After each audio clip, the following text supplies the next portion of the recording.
لأجاريهم قلدت ظاهر ما فيهم فبدوت شخصا آخر كي أتفاءل. అంతిమ దేవ ప్రవక్త ముహమ్మద్ రసూలుల్లాహ్ సల్లల్లాహు అలైహి వసల్లం చివరి క్షణాలు. అక్కడ నిలబడి ఉన్న వాళ్లతో ప్రవక్త గారు ఇలా అన్నారు, నేను మీకేమైనా ఇవ్వవలసి ఉంటే ఇప్పుడే అడిగి తీసుకోండి, ప్రళయం నాడు నేను మీకు ఇవ్వలేను అన్నారు.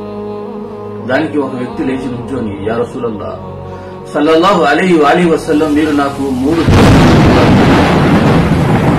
ప్రవక్తగా ఆలోచిస్తూ నేను 3 దిర్హములు ఇవ్వాలా?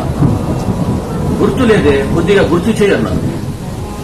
దానికి ఆ వ్యక్తి గుర్తు చేశాడు, యా రసూలల్లాహ్ మీ దగ్గర ఒక వ్యక్తి సహాయం అడగడానికి వచ్చినప్పుడు మీ దగ్గర ధనం లేదు, మీరు నా దగ్గర 3 దిర్హములు తీసుకుని అతనికి దానం చేశారు, తర్వాత ఇస్తానని అని చెప్పి నాకు వాగ్దానం చేశారు, నాకు ఇవ్వలేదు యా రసూలుల్లాహ్ అన్నాడు.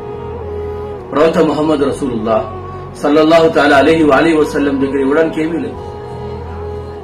చివరికి ఆ రోజు రాత్రి దీపం వెలిగించడానికి నూనె కూడా లేని పరిస్థితి. ఎక్కడ ఇస్తారు? ఫజల్ ఇబ్న్ అబ్బాస్ రదియల్లాహు తఆలా అన్హు గారిని పిలిచారు. అక్కడ నిలబడి ఉంటే, ఏ ఫజల్, ఆ 3 దిర్హములు నా అప్పుని నువ్వు తీర్చే బాధ్యత తీసుకుంటావా? ఫజల్ ఇబ్న్ అబ్బాస్ రదియల్లాహు తఆలా అన్హు ఏడుస్తూ యా రసూలుల్లాహ్ సల్లల్లాహు అలైహి వసల్లం, ఆ బాధ్యత నేను తీసుకుంటాను. ఆ స్థితిలో ప్రవక్త గారు ఇహలోకాన్ని